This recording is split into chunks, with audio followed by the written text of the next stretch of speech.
Esercito, Aeronautica, Carabinieri, Guardia di Finanza, Polizia di Stato, Polizia Locale, Vigili del Fuoco, insomma l'unità di formazione interforze. È la loro festa, oggi insieme a quella di un paese intero che a Villa Giusti ha firmato l'armistizio. L'Italia più unita che mai, 4 novembre 1918, 4 novembre 2024. La cerimonia questa mattina in Piazza Vittoria davanti al monumento ai caduti e alla presenza di tanta gente delle maggiori cariche civili e militari.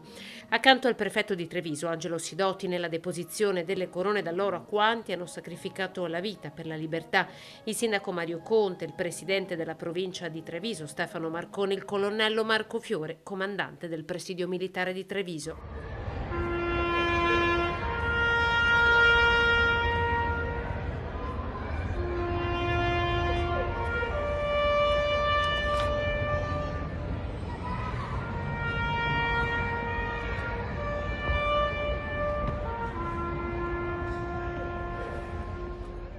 In un periodo caratterizzato però da grandi conflitti mondiali e anche da conflitti a livello sociale. Il mio appello è stato proprio questo, nel richiamare questa giornata storica, di recuperare il senso di comunità, di unità, di uscire dalle dinamiche dell'io ed entrare in un ragionamento nel noi.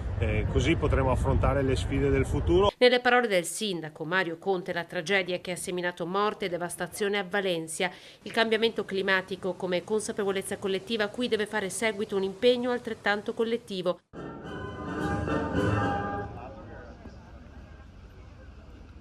4 novembre, celebrato anche a Vittorio Veneto, territorio teatro della battaglia che sancì la fine della guerra con l'imponente sacrificio della Brigata Sassari che combatte sul Piave.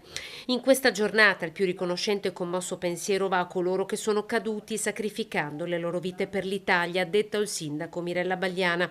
Il ricordo dei combattimenti tra il Piave e il massiccio del Grappa, tra Trentino e Friuli, l'omaggio della città di Vittorio Veneto ai suoi eroi.